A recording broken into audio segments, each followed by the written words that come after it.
Kempire is brought to you by... 'Tis the season to be jolly, la la la la la la la la la. It is officially the holiday seasons here over at the Kempire podcast, and I'm heading to London. So excited for our London Kempire After Dark live experience because that is where the idea was sparked and talked about. So December 8th, we were bringing the Kempire After Dark live experience to Neon 194. So shout out to those of you that have booked tickets to come see the show. And when I say tickets, I mean airplane tickets. But shout out to all of you in London that will be coming to our Kempire After Dark live experience. I can't wait to talk about the Diddy. I can't wait to talk about Jay-Z. I can't wait to talk about Real Housewives of Potomac and Beverly Hills and so much more. You just never know what is going to be said at these shows. LA, we talked a lot about the Diddy story, and a lot of people had their own tea. So I'm looking forward to see what London has to offer in that regard. So stay tuned for that. And then we're coming back to Washington, D.C. on January 24th. And then New York City, we're coming back in February. We haven't announced the date just yet. So stay tuned for that. Make sure that you have all of your notifications on. But first, London, you're up next. We are coming December 8th. Get your tickets available right now in the episode notes. You're listening to Kempire here on the Kempire Radio Network. Hey, y'all. Yes, I am back in the studio. I took a red eye from Los Angeles yesterday. And I just got back this morning. So if this recap is trash, that's my excuse, okay? That is my excuse, all right? If you haven't already, be sure to like the video, be sure to share the video, and be sure to subscribe so you don't miss out on content like this or another Diddy update that they keep suppressing for whatever reason. It's weird. It's weird, but it's okay. Shout out to Los Angeles. We had a fantastic Kempire After Dark live experience in Los Angeles. Nothing but love and just a lot of fun. So make sure if you are in London, come to our December 8th live show. If you're in DC, come to that show. That is on January 24th. More information on that and an upcoming New York City show. Stay tuned for that official date. Make sure that you stay locked. Nasra says, we don't care. We're just happy that you're back. Thank you, Nasra. All right. Like, I'm already tired. Because I have to talk about Real Housewives of New York. I was going to talk about everything, but I was like, you know what? I want to do OC in its own thing. We've been doing OC on its own this entire time, so we'll do OC at a I don't know about today. I thought I could do today, but I don't think I could do today. Maybe tomorrow. Hey, Tanasa. Tanasa says, it's great to see you in LA. We had such a great time in LA. All right. Hey, Derek. Derek says, Kempire, I'm on time, my boy. Are you? Look, are you? Or are you late? No, it's okay. Sharon says, Kempire, I'm on Blue Sky. I'm now following you. Thank you, Miss Sharon. Shout out to everyone. Brooke Ashley told me everyone's been asking, is Kempire on Blue Sky?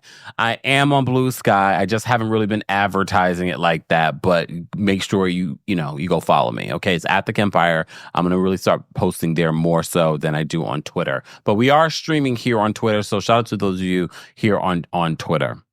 Derek says, would you do a show in Orlando? Yeah, you got a club? You got a promoter that we can talk to? And then I'll come. Look, because everybody wants me to come to Florida, Houston, all the places. I hope to. Happy holidays, guys. It is officially the holiday season, if you didn't know already. And we have partnered with our friends over at Uncommon Goods to help you figure out your gift ideas, okay? So your gift ideas, you can get unique gifts from our friends over at Uncommon Goods. Spark something uncommon this holiday with just the right gift from Uncommon Goods. The busy holiday season is here, and Uncommon Goods makes it less stressful with incredible hand-picked gifts for everyone on your list, all in one spot. Hold on, y'all. I got my thing going, and I need to turn this off because this is going to annoy the hell out of me. There we go. Anyways, gifts that spark joy, wonder, delight, and it's exactly what I wanted feeling. They scour the globe for original, handmade, absolutely remarkable things. Somehow they know exactly the perfect gift for every single person you know. And, I got myself a little gift, a globe that lights up. Look, a globe that lights up. I love it. I really love it. That's a little knickknack, but they have all kinds of things there and something for every price point. It is the holiday season. And of course, you want a discount while you're shopping, don't you? So to get 15% off your next gift, go to uncommongoods.com/Kempire. That's uncommongoods.com/Kempire for 15% off. Don't miss out on this limited time offer. Uncommon Goods, we're all out of the ordinary. More information on Uncommon Goods will be available in the description. Thank you to Uncommon Goods for sponsoring today's live recap of the Real Housewives of New York City and Salt Lake City. All right. Oh, excuse me.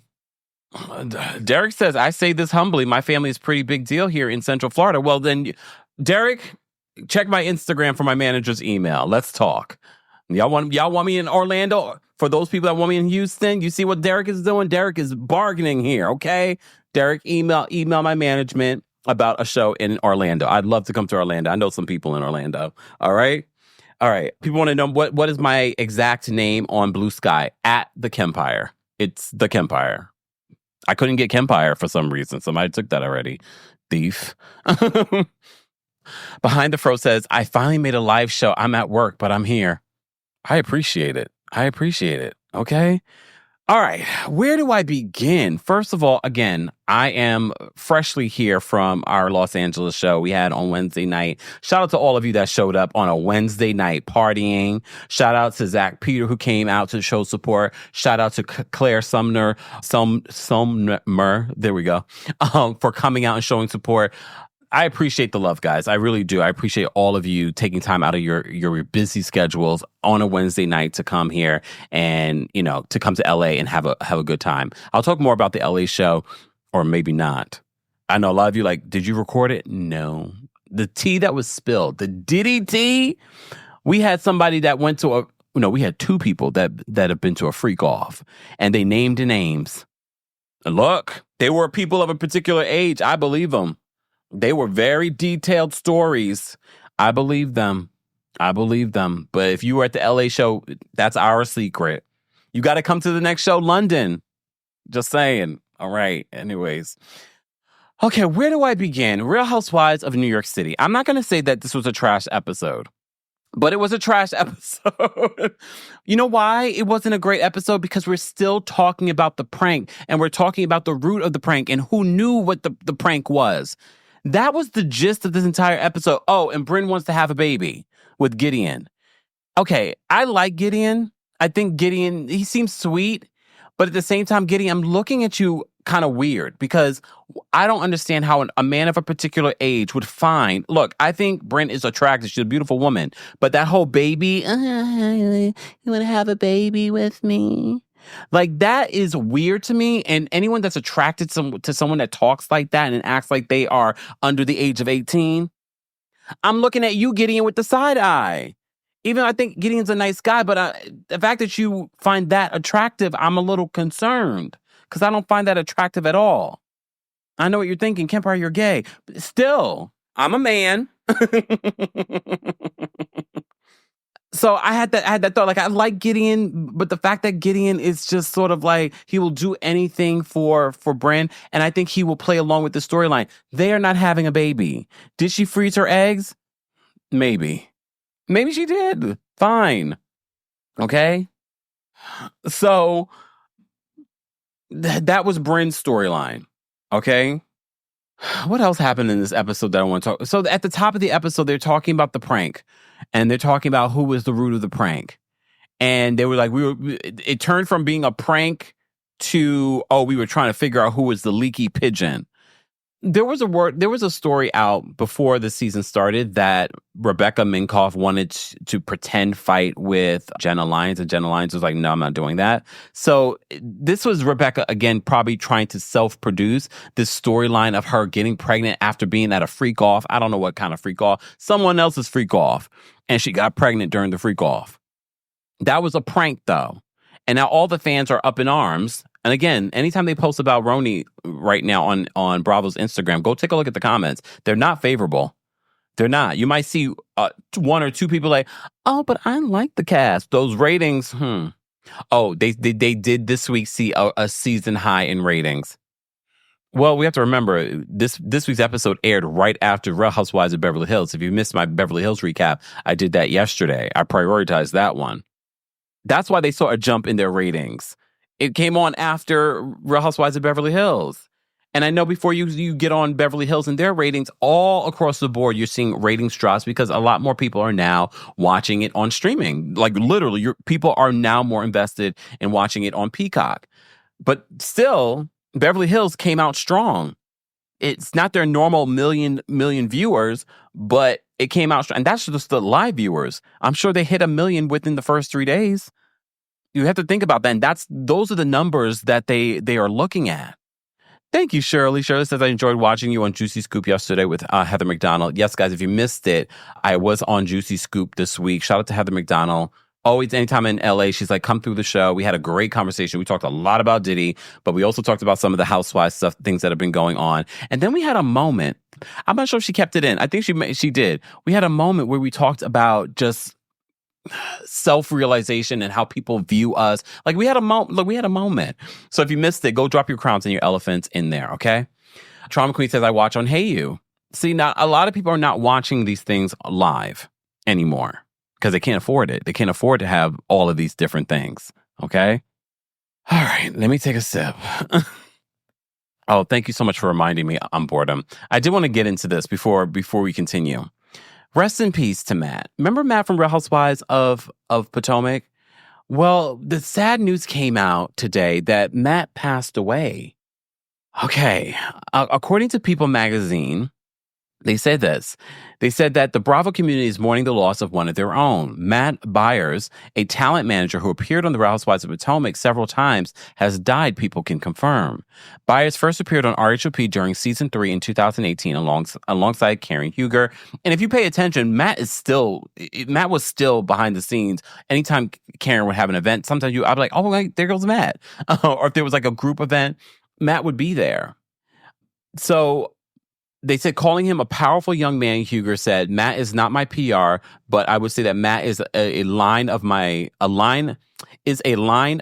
agent, my booking person, and it works for me. Okay, so we never knew what Matt did for Karen Huger, but that's Karen Huger. Following the news of his death on November 21st, tributes have poured in from across the Bravo universe to pay respect to his legacy. So we're starting to see what may have been the cause of death based off of how people have been honoring his life. So Melissa Gorga said in an Instagram post, your personality was infectious. Your jokes, you always had them. You should have done stand-up. I know it was your dream. My heart hurts, Matt. They don't make them like us. I wish I could have saved you. Thank you for the memories. So there's a rumor out there that Matt took his life.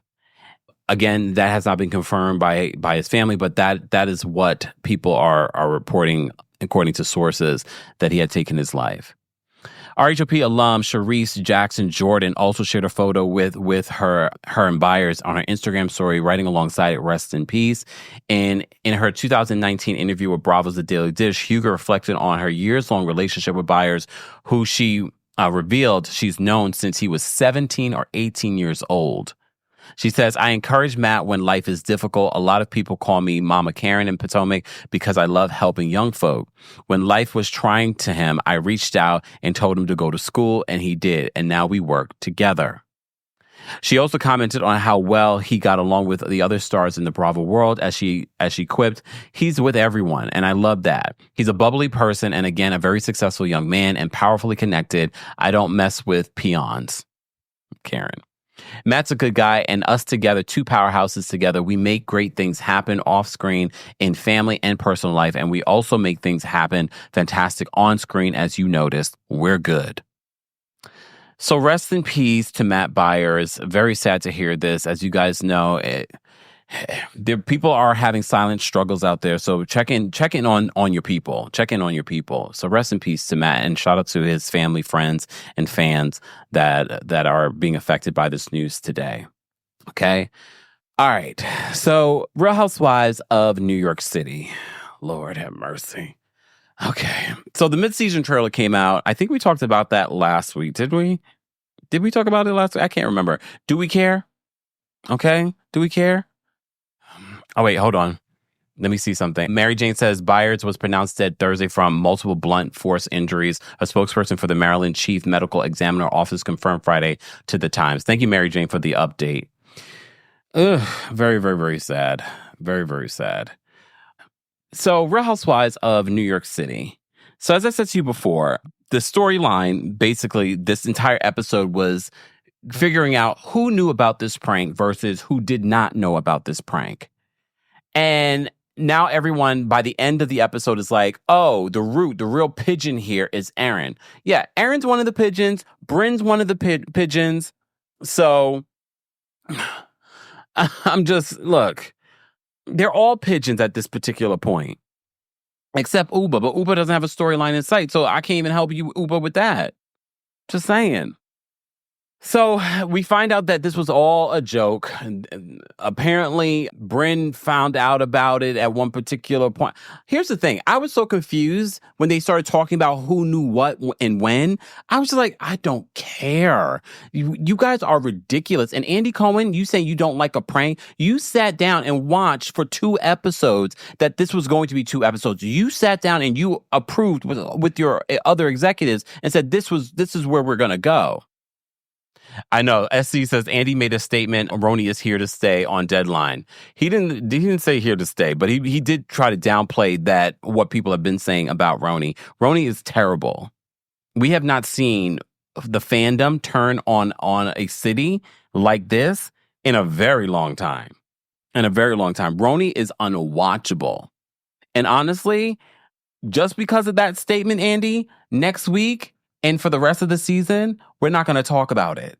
Because we've been giving it grace, but you know what? We're gonna boycott it because that's how stupid it's been. Because he loves to, change narratives, and he did say Real Housewives of Atlanta is really good. He's like on episode 7. I've learned not to trust a word that comes out of Andy's mouth. Okay, but you know what? Just for that statement, Andy, trying to play in our faces between I don't like a prank. And now, Roni is this. I forgot his exact quote, but it was like downplaying how horrible the season is. Of course, he's not going to say that it's horrible because he also is an executive producer. JS says Roni's giving Dallas. It's giving worse than Dallas. Dallas was at least somewhat watchable. See, Gigi says, I'm really done. It's really gone down. I'm no longer interested. Next week, we won't talk about Roni. Next week, we won't talk about it. Marquez says, New York seems to be thirsty storyline like we're back in high school. Salt Lake City, let's be honest, Bronwyn's given the true housewives and given us what we miss. And Heather's given like Angie said. Yeah. H says, I paid for it on YouTube, so I'm making my money's worth to watch it. Damn. Anyway, so I can't promise you. It's not even worth the time at this particular point because literally this week's episode of Roni, it was just them trying to figure out who knew what when and what was the root of this. And was it a rumor or a prank, or was it them trying to figure out who was the leaky pigeon? Rebecca, you're corny. Okay? And I was rooting for you, even though Bryn kept on coming for you, but you're corny. All right? Bryn, this storyline, I'm going to have a baby with you. And then he agrees to have a baby they're not having a baby together. And like I said before, I find it kind of odd. I'm sorry, Gideon. I like you, Gideon, but I do find it kind of odd whenever a man looks at someone like Bryn. Bryn's a beautiful woman, don't get me wrong. But when she's acting like she's under the age of 18, I'm looking at you, Gideon, like something's wrong. Just saying, I'm not saying anything, but I'm saying something. The mid-season trailer, a lot of people said it looks promising. No, I'm not falling for it. Look, I'm not falling for it. Thank you, Melissa. Melissa says, please don't waste your time. There are other and better shows to comment on. You're right. Look, there's plenty.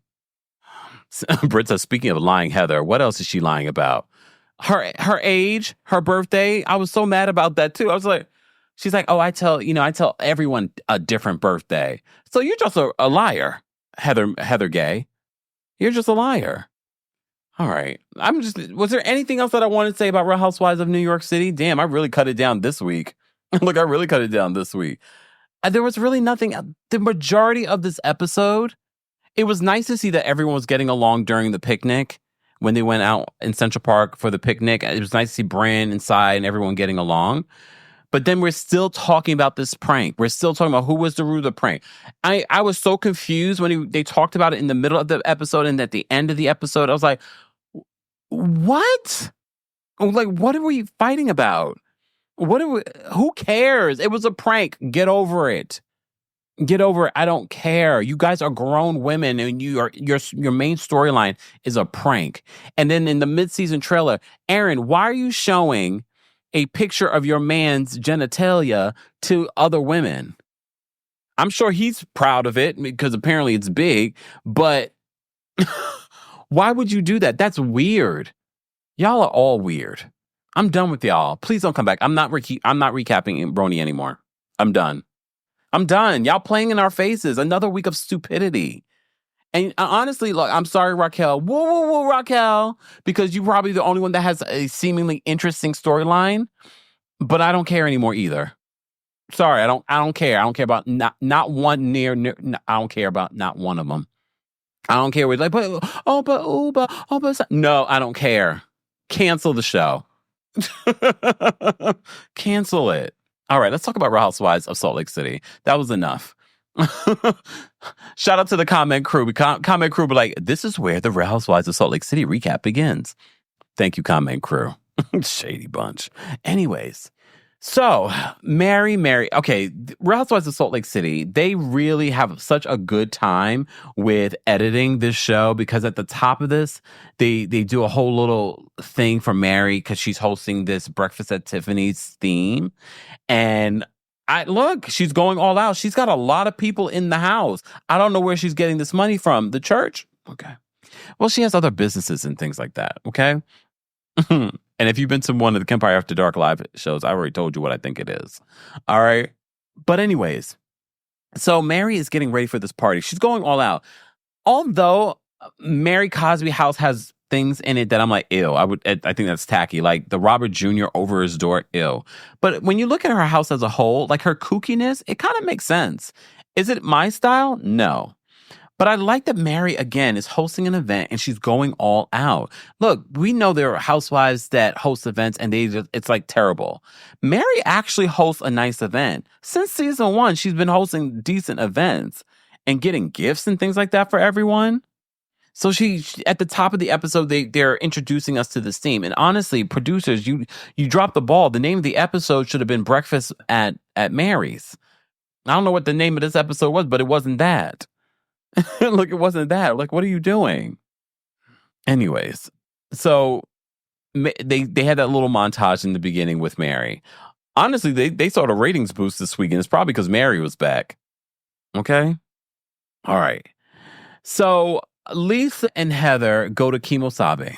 Okay? We know what Kimosabe if you watch Real Housewives of Beverly Hills. All right? So they're there and they're catching up. Okay? Lisa says that she didn't like being on the trip without Heather.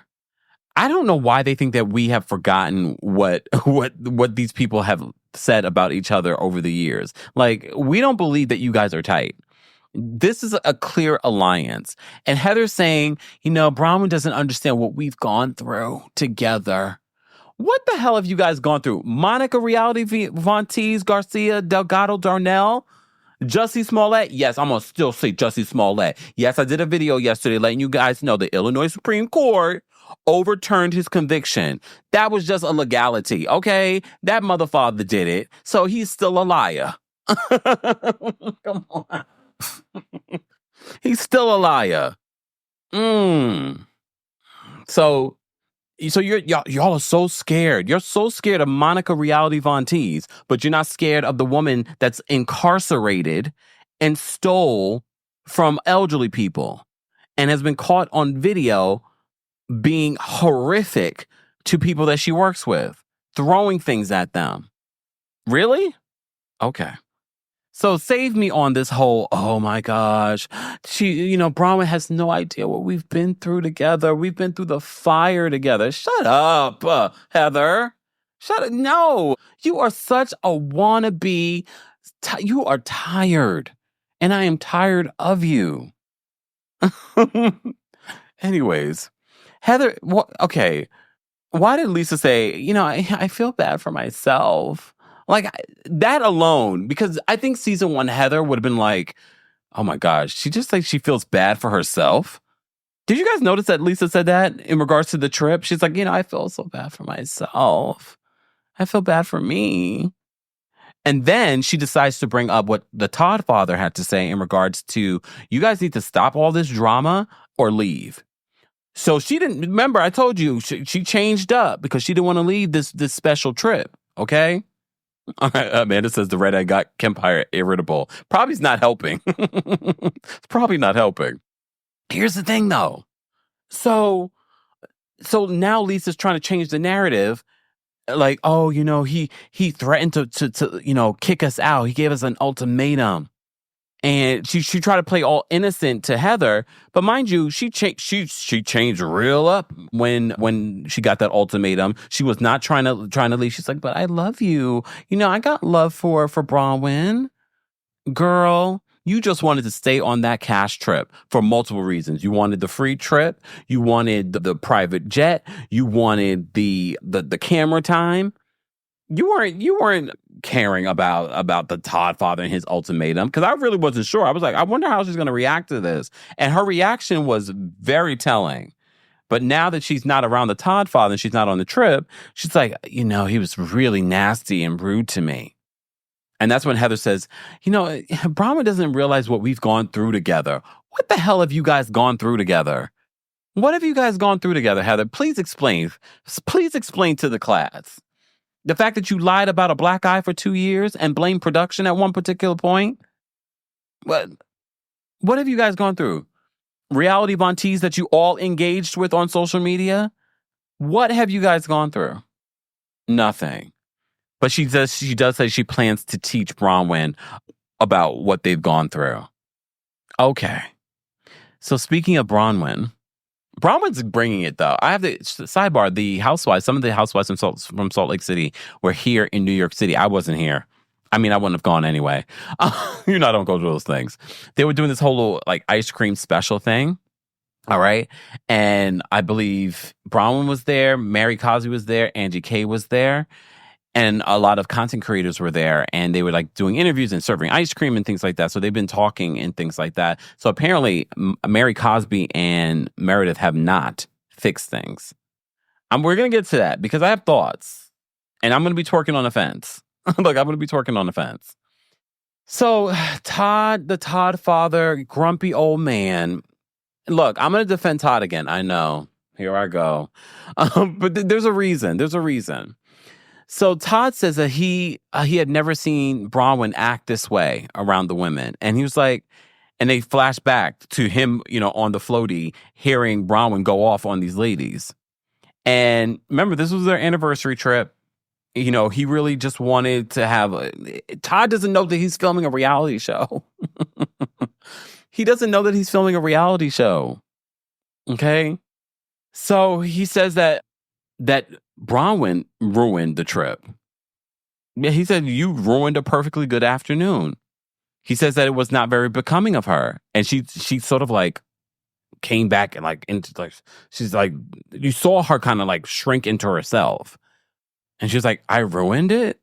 I don't think she ruined it, to be honest with you, but I get it. From his perspective, he feels like friends don't make you feel this way. Okay, friends don't do this. And literally, I wrote down what he says. He says that friends should not bring out the worst in you. And I have to say, I think he's coming from a place of not knowing that this is reality television. I can see that Bronwyn wants to say to him, this is reality television, Todd. This is what these women do. And if I don't respond, I'm going to look crazy on reality television. Okay? I'm wondering if she's had that conversation with him since, because she's still reacting. The after shows, she's still bringing it. She's still checking all the girls. Bronwyn is good. Bronwyn is good. She's able to articulate herself. She does get emotional. However, she doesn't lose it. You know what I mean? She's still very put together. That's probably the Virgo in her. All right? Exactly. Mo says that she said his approval is everything to her. She said it might be everything to her. I think it's everything to her. I definitely think it's everything to her. But here's the thing. I know some people will watch that scene and be like, who are you? Like, what kind of marriages is this? Look, everyone gets into marriages for different reasons. And everyone's marriage has different dynamics. Would this marriage dynamic work for me? Here's the thing. We're only seeing a snippet of their life. I think we all need someone that can check each other when necessary. You know what I mean? Because especially me being the boss all the time, I'm gonna need a partner that's gonna be like, you know what I mean? Like I can't walk all over you because I will. Damn bull. But you get what I'm saying? I don't think it's like this old school Erica, Girardi, and Tom situation. I don't think it's that. Because I do think that he loves Bronwyn. I do think that he respects Bronwyn. And I think he loves Gwen, her daughter, like his own. I don't know. Does Todd have any other kids? I can't remember if we know that or not. And if he doesn't have any other kids, not that it matters, but if this is his only kid, I can understand his protectiveness over her even more. Like this is my daughter. Like she's not blood to me, but she's my daughter. So I don't look at the Todd father's relationship with Bronwyn in a negative way. Could it be my relationship? Not necessarily. But again, this is a dynamic that works for them. It works for them. She's not talking about leaving this man. I know people speculate that maybe she came on this reality show to leave him. I don't think she's leaving this man. See, Amanda says, yes, my husband is my accountability partner. And honestly, I think Todd just wants to see Bronwyn be her best self in every situation, if it's on camera or not on camera. And what he saw, he was like, that's not who we are. And we have to remember, he's got businesses and things like that. So he's thinking about that too. It's like, I don't want people thinking that's what my wife is doing. Hold on. Let me see what you guys. I saw a comment. Kempire, did you notice his arms are always crossed? Annie says, yes, we do it every time. Look. Old and crotchety, but rich. Old and crotchety. Miss Bernice. Miss Bernice says Todd's coming from before you make a fool of yourself by coming down to these people's levels we can leave. Yeah. I really don't. As the more I watch it, again, we're watching an edited version of a larger conversation. But the more he explains it and the more he talks to her, I do believe, because he's an older man, so there is, when you have those age differences, you are going to get that little sort of like parental thing going on. But some people are okay with it. But you know what I did have a thought about? It made me wonder to myself, I said self, it made me wonder whether or not Bronwyn's relationship with her own father, what that was like. Like what I would want to unpack that relationship, her relationship with her dad. Remember, she also grew up Mormon, so maybe her relationship with her dad wasn't the healthiest. Maybe she was always looking for his approval. So I wouldn't be surprised that the Todd father actually represents something that she missed in her relationship with her father. It's okay though. And look, it's okay if that works for you. Ain't gonna work for me. I say that now, but then who knows? Especially if you're rich. Or am I? Guys, if you haven't already, be sure to like the video. It's easy and it's free. We're talking about the Real Housewives of Salt Lake City. And don't forget, you can hear a podcast version of our live recaps and special episodes like the one I'm planning to work on to talk about the LA show. Make sure you subscribe to the Kempire podcast on Apple Podcasts and on Spotify. While you're there, don't forget to give us a 5-star rating. 5 stars, nothing less, and a 5-star review, okay? Right? Amara says, yes, Kempire, let's use our psychology degree. I'm with you. I want to unpack that. But again, look, Bronwyn has only been on her first season, and she's already shared a lot. The next thing that I want to know is, where does this come from? Let's see. Okay, A and B says, we all have an inner child that wants our adult guidance of life's journey. Maybe. The social deviant says, not the daddy issues. Look, a lot of people have them. All right? Esther says, not Kempire being a gold digger. Why would I be a gold digger? I have never been a gold digger. Okay. But I'm also not going to be dating, anyways. Um, just saying. Come on now. I was complaining about flying coach. Shut up. It was okay. I was in Comfort Plus. Not the most comfortable. It's probably why I am also irritable. Literally in Comfort Plus, looking at premium. What is it called? Premium something? I forgot what it's called. It's called something different with Delta. I was like, look, mad. I'm mad like Lisa Barlow. Anyways, moving on. Angie and her father. OMG. I was not ready. I know we saw the preview of this scene, but I watched this scene with Angie and her father, and I cried. I teared up. Okay, I didn't boo-hoo. I didn't do the ugly cry, but I definitely teared up. A tear came out my eye, unlike some of these motherfathers. A tear came out my eye because I feel like this is real. When we talk about Angie's story, she lost her mother at 8 years old. Her mother was an alcoholic. Her father raised, 7 children on his own. She talked about she made dinner for them, and he taught her how to cook. And I watched the father as Angie spoke about finding that jewelry that was supposed to be representative of her mom and how she felt nothing and how that tore her apart. And the fact that she felt nothing and some of the things she can't even remember of her mother. She was 8 years old. Remember that. And I said, ooh, but I looked at the father and I could tell the father, remember, the father was married to this woman. He dealt with a lot. There's probably some stuff that he never even told Angie. Damn, I'm really putting this psychology degree to work today. I looked at that father, because we're body language experts. I was like, I could see the pain. First of all, the pain of looking at his daughter in pain and crying about this. He was probably a really good dad. Based on what we can tell from Angie, he was a really good dad. And it's not a story that we often see where the father ends up raising the children. Because he was like, we had to cook at home because we couldn't afford to go out and eat. So she talked about that. She talked about her appreciation from him. She gets very emotional. She starts crying because she's like, this is why I try so hard to be the perfect mother for Elektra. Here's the thing. There's no way that you can be a perfect parent. There really is no way. You could just try your best. And I definitely see that Angie tries her best. Okay. But that scene, I was like, oh, there's a lot more to unpack. And I felt like the father had a lot more that maybe he hasn't said to Angie.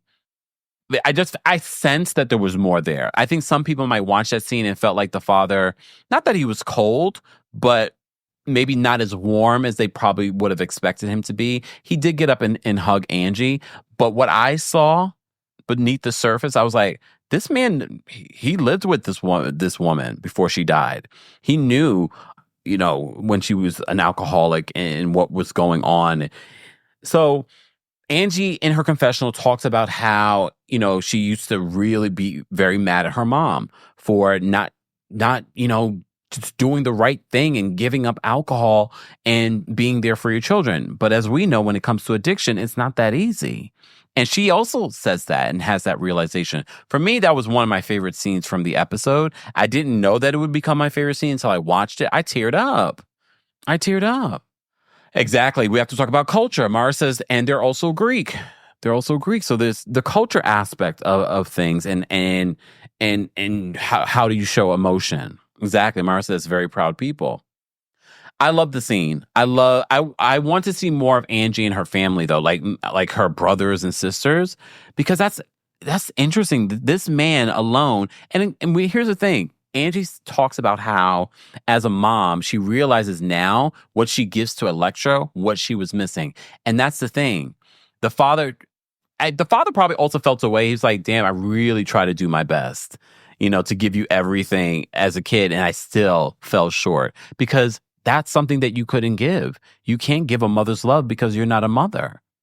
And as Angie is navigating motherhood on her own, she's like, oh, this is what I didn't have. But Angie, I believe everything happens for a reason. And God never gives you anything that you can't handle. And clearly, whatever experience you had as a child and the love that you had from your father, has made you the person that you are today, because even without a mother, you seem like a very decent human being. No matter how we think about with the reality aspect and the theatrics and things like that, Angie, of all the women on this cast, feels like to me that she has integrity. She seems like a decent human being. Like, I like Angie as a person. Do I like her antics all the time? No. But she seems like she's a sweet woman. Like, she's not conniving. All right? A little insecure. Again, mommy issues. It could stem from her mommy issues. The psychology degree is going to work today. Thank God, finally. Finally. Anyways. my favorite scene of the episode. All right. Breakfast at Mary's. Okay, so everyone starts arriving for breakfast at Mary's. Bronwyn, I like Bronwyn's look. Bronwyn was actually giving Audrey Hepburn. I was like, okay, Bronwyn, the bang was banging. The dress was beautiful. She arrived early because she's scared of Mary, but it was awkward. She arrives and there is no Mary. All right, it's just her and Eduardo. Okay. She's like me though. That must be an earth sign thing, because it's like, this is an awkward situation. It's like, maybe let me get a drink. So my hands are busy or doing something. I can sip on something and then I'm just sitting here looking at a wall. Is that an earth sign thing? Might be. Might be, because it was very relatable. So anyways, there's so much that happened at the Breakfast at Tiffany's. The Breakfast at Tiffany's theme, Breakfast at Mary's. So Bronwyn, when Meredith arrives, they have a conversation, and she makes a comment in her confession about how Meredith Banks looks like an octopus. Do you think that Meredith really came in there looking like that, thinking that she looked great? I don't know with Meredith. I kind of thought that maybe she was trying to be funny, because Meredith is a beautiful woman. I'm never going to take that away. Like, she has a beautiful family too. Like, they're a good-looking family. Okay? So I felt like she was probably playing into it. Like, I don't think she really looked in the mirror and said, this looks good. Okay? Because I don't find Meredith, for the most part, to be tacky. You know what I mean? So Bronwyn tells Meredith about Todd giving her a lecture. And look, I felt like Meredith handled that conversation well, because she's like, I get where you're coming from. Normally I'm not in that position in regards to her relationship with Seth. So Mary arrives and she's talking with them, and then so the other women arrives. Here's the thing. The only person I felt like that didn't understand the assignment, there were a couple of people actually. Brittany, she arrived late, and Mary said the only reason why she invited her was to let her know that I'm not poor. Oh, come on, Mary. Come on. I was like, oh, yes. Okay. But what the hell was Lisa wearing? Because first of all, Mary was upset. She was like, I wore that on Watch What Happens Live. Only for Lisa, like, I bought it on the runway. I got it right off the runway. I saw it first. Okay. But for me, I don't care who wore it. It was not appropriate for this event. But we already know. Remember last season, Lisa almost had a conniption when they were supposed to dress up. It's like she didn't want to dress up. She's like, I pay a lot. Like, she had almost a breakdown. So she comes to this Breakfast at Tiffany's theme party. Oh, I guess with the Tiffany's color outfit. All right. Okay. All right, fine. Anyways, so like I said, Mary said that she only invited because they all the women arrived, but Brittany was late. But she said she only invited Brittany. It was because she wanted to let her know that she's not poor. And I said, I like that. Look, I like that. Okay. Anyways, Brittany. So they immediately they all sit down and they're already talking about their issues. Heather brings up not being invited in a quirky way, but it doesn't lead to a full conversation yet. But she brings up that not being, she was very grateful for Mary inviting her, including her, because she wasn't invited to Palm Springs. Okay. So she brings that up as a snarky comment. Brittany decides to bring up Angie's bringing a bottle of liquor to her home. And remember, here, first of all, the fact that they're even talking about this, now you're bringing a focus to it. If you didn't bring it up, Brittany, it wouldn't have been a big deal. It would have been the situation at the front door. You could have put the liquor away Angie has said that she's seen you drink multiple times, so she was bringing it to you. However, this was a religious event that Angie was coming to. Should she have brought the wine or should she not? I'm like, who cares? You're making it a big deal. And now Angie's throwing you under the bus because now you're coming for her at this event for bringing the wine, which is not a big deal. So Angie's just like, you're sleeping with 3 different men and you drink wine all the time. And then they flash back to all the dates that she's on. Look, is she sleeping with all these men? Probably. No, like, I don't know. Okay, but here's the thing, though. And look, this doesn't mean that I love Britney. It's not like how we love Bronwyn. However, Britney has been consistent. Okay? She has been consistent. Like, had a consistent storyline since the beginning. More than the OGs, more than anyone. So I don't understand why she didn't get a snowflake. It doesn't make sense to me. It's not that I am a fan of her like that. I just know she's brought a lot in regards to story. Anyways, and she's delusional. Because once they're fighting their stuff, she stands up and she's like, what about me? Like, girl, sit down. Again, I know a lot of people will look at Britney and be like, she's so desperate for a storyline. She's so desperate to be seen. But her delusion is actually kind of funny. Her delusion, her innocence, there's a level of innocence that I find interesting and funny. She has a beautiful voice. Someone tagged me on Instagram of her singing on social media. Homegirl, she has a beautiful voice, Britney. All right? Anyways, so Britney brings that up to Angie. Angie brings up that she's dating 3 different guys and drinking. That's when Mary brings up that Jared Osman has been in her DMs. Hold on, let me find the actual messages because I want to read the messages to you guys. Hold on, all right, because I thought this was funny. I thought this was hilarious. Not the messages. Hold on. Okay, so the pink pop box had the messages, so I want to read them. So Jared Osman was slipping in Mary Cosby's DM, a married woman. I don't know if he realizes this. She's a married woman. Okay? So the first message he sent was on March 17th at 12:58 a.m. Booty call hours. He's sending this to a woman of God. Okay? He says, my amazing friend Mary with an I. Why would he spell her name with an I? I hope you're doing so well. I really enjoyed getting to know you the other night. What a quality and amazing human you are. What a pleasure it was to meet you. Sidebar, Mary liked the comment. She didn't respond, but she liked it. He then says, Mary, with a Y this time, it was such a pleasure. I think you're amazing. You have a blessed day as well. You are one of God's greatest daughters. You can feel it. Then he says this. She liked that comment too. Then he says this. Jared Osman, okay? Britney's on again, off again boyfriend, for those that, don't know who we're talking about. He then says, oh, my sweet friend Mary, I do not believe any of the drama that came from Bronwyn. In fact, at that dinner that I was at, I defended you. I think you are a very sweet and wonderful woman. I told everybody about my feelings that I had after hearing you pray. See, that's how Mary gets you. Remember, we're all part of the Mary cult. She gets into you. She's like the next coming of Jesus or something. Okay, shut up. He says, I think you are a very sweet and wonderful woman. I told everybody about my feelings that I had after hearing you pray. I was immediately connected to you as a daughter of God. I feel that spiritual connection still. You are a solid friend of mine, and I will always be grateful for that.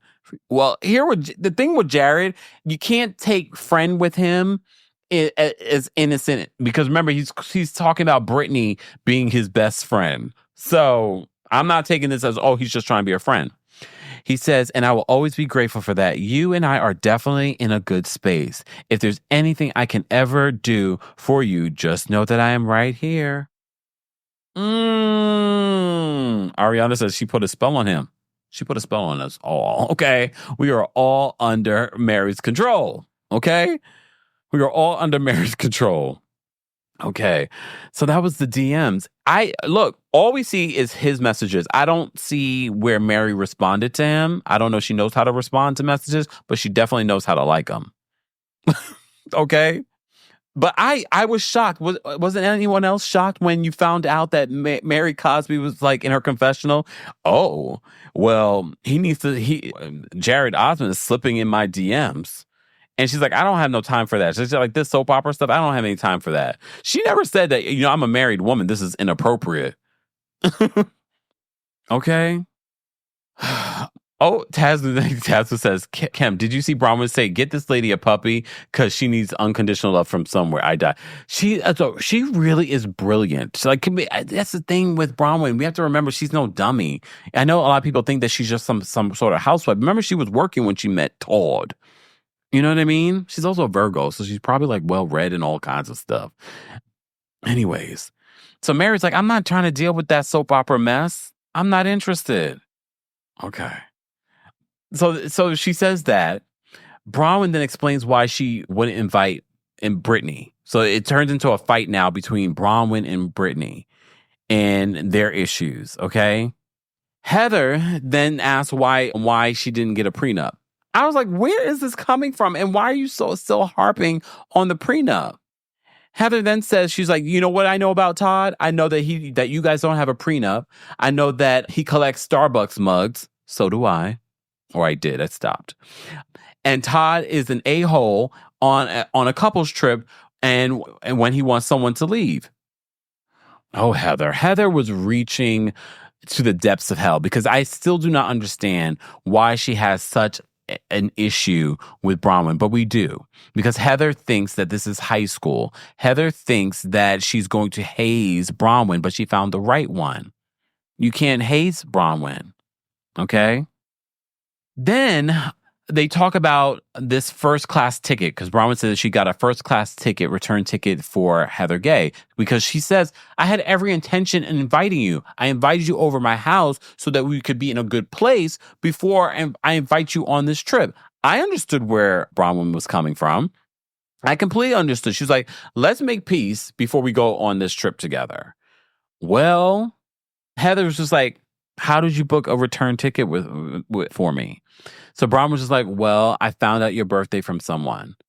Only for Heather to admit, oh, I've told everybody a different birthday. So she just admitted to being a consistent liar. I'm going to start calling her Heather Jussie Smollett Gay. Oh, that's perfect. Heather Jussie Smollett Gay. Ow.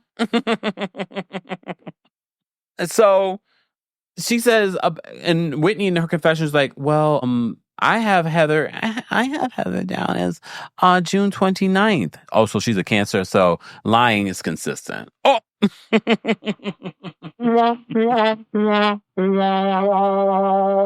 So Heather says, I tell everyone here I've told a different birthday too.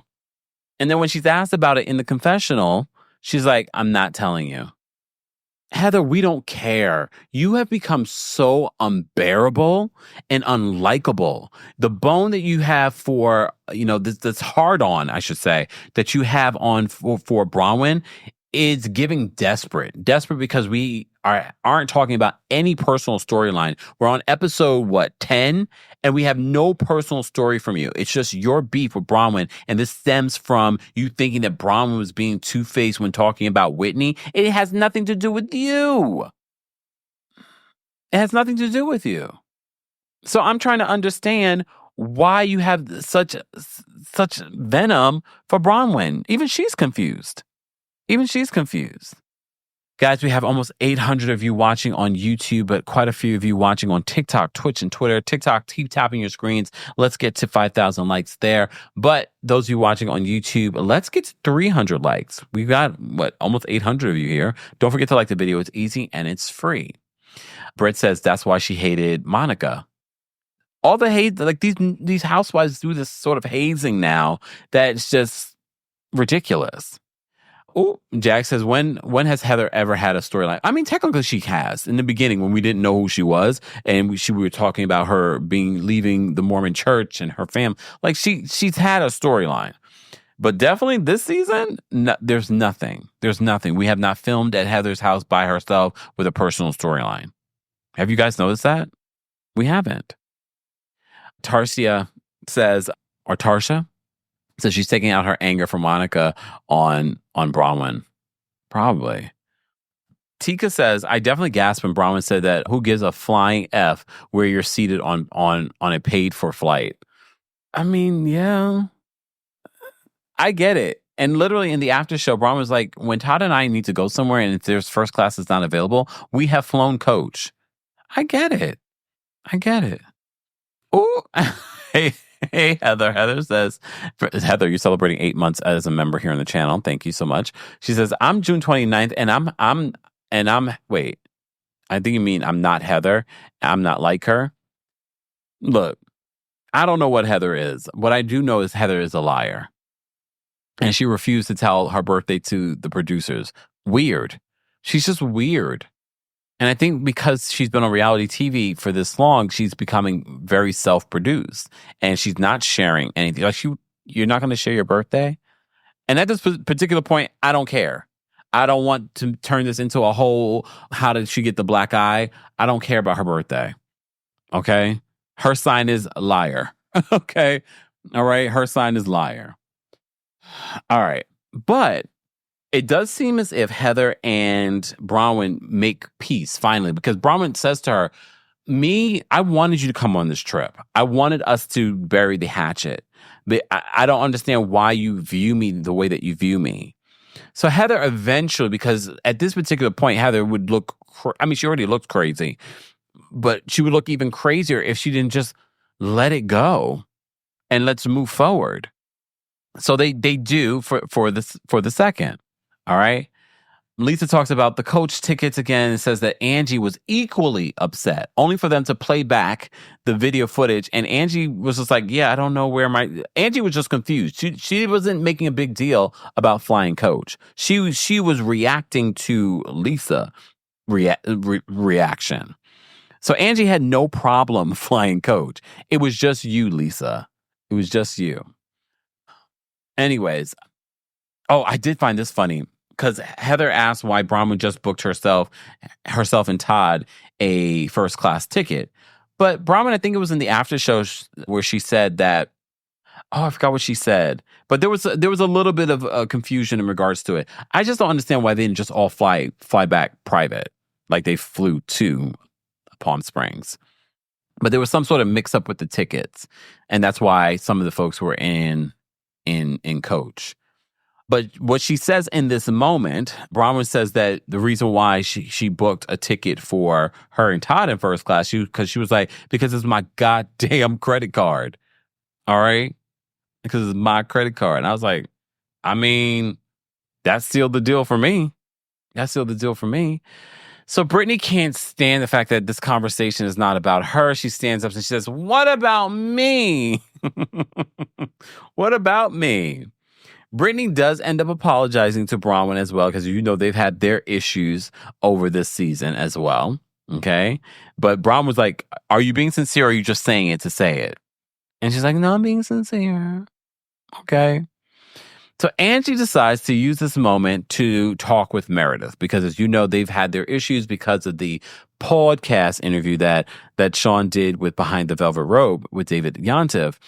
So they bring that up again. And Meredith's just like, he talked about my child. How would you feel if we talked about Electra? Electra's a minor. The child that you speak of, you brought on this show, who's not a minor. You brought him on this show, season 1. You've used him as a pawn. You used him as a pawn in this situation again. Angie points out, she's like, we had a lot of support from the LGBT community after what played out the previous season in regards to Meredith talking. You want to talk about the husbands? Slurring and everything. And it was true. A lot of people were calling out Meredith for being hypocritical. How are you an LGBTQIA plus advocate and you are speculating on someone's sexuality? All right? And that's when she was like, I have an LGBTQ son. Excuse me.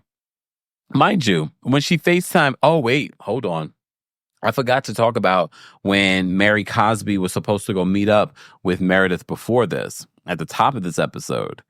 And Mary Cosby was very late.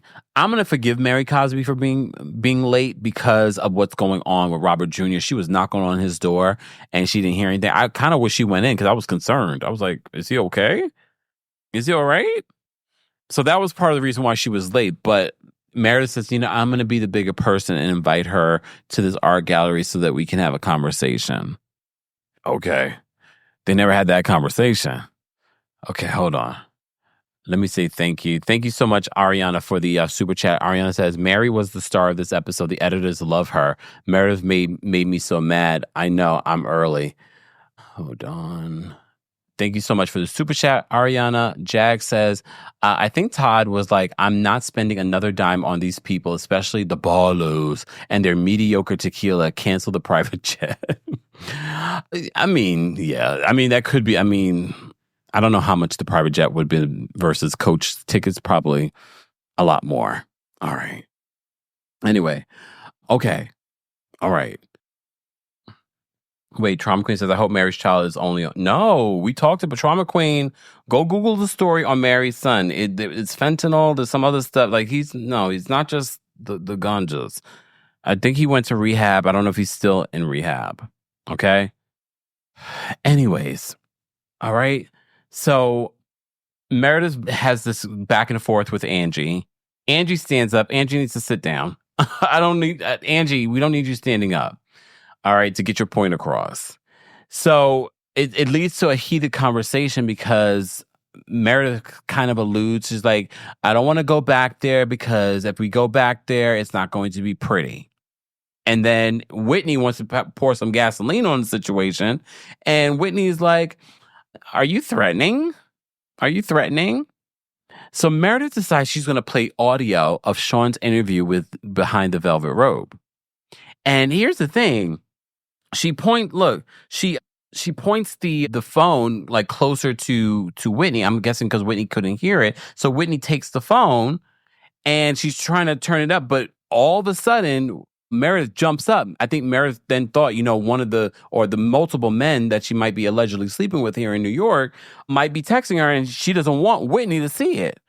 Because she jumps up and she grabs the phone like real forcefully from Whitney.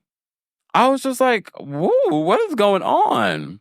She's like, I was just trying to turn up the volume. She was just trying to turn up the volume, Meredith. So Meredith is arguing back and forth with Angie, and then Mary stands up and she's just like, stop.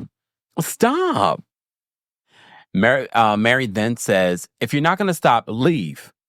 And then Meredith's just like, oh, I'm leaving. And Mary says, I didn't kick you out. I said, if you're not going to stop, if you're not going to listen, if you're not going to let me speak, leave. So Meredith decides to leave. Okay. What else? Oh my God. So here's the thing. Mary made a very funny joke. She was just like, thank you, Lord. She took those bangs with her. She's like, this is Audrey Hepburn, not the Flintstones. Oh my gosh. Boo Kaniki says, okay, Whitney snatched the phone. I mean, look, I can go back and watch the scene, but I don't care enough. But Meredith snatched it back. Look, she snatched it back. Ooh, Irene says, if someone grabs my phone out of my hand, they better run. The way that Meredith grabbed that phone back out of her hand, I was like, wow. I was like, okay, Meredith. Hey, Jamal. Jamal says, not one of the multiple men she's sleeping with in New York. Kemp, you act as if... Okay, hold on, because y'all act as if I'm making this stuff up. Okay? Got me. Meredith can go herself. I'm done with her. Because I'm not a whore and I don't cheat on my husband. Her and her dumb family that poses. Why don't you own a house? Wait, you can't. Because your husband changes jobs every 5 minutes?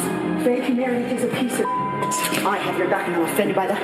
You fucking piece of garbage whore. I hate her. She's a whore. She's after New York. She can go herself. She effed half of New York. Okay? I didn't make that up. That didn't come from my mouth. That came from her own friend's mouth. Okay? I didn't make that up, Jamal. Okay?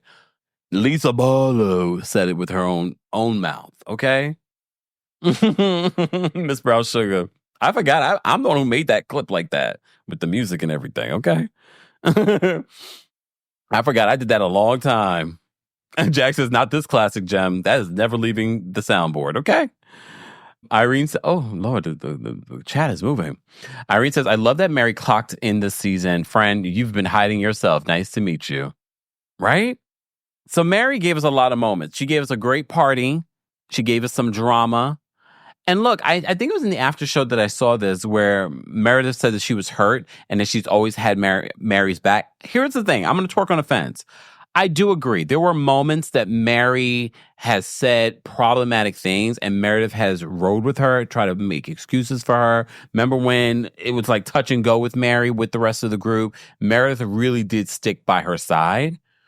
But after watching the scene, I was just like, well, Mary was trying to shut everyone down. She told Angie to be quiet and she was telling you to be quiet and no one was listening to her. She really was not kicking you out. But she was just like, if you're not going to be quiet, just leave.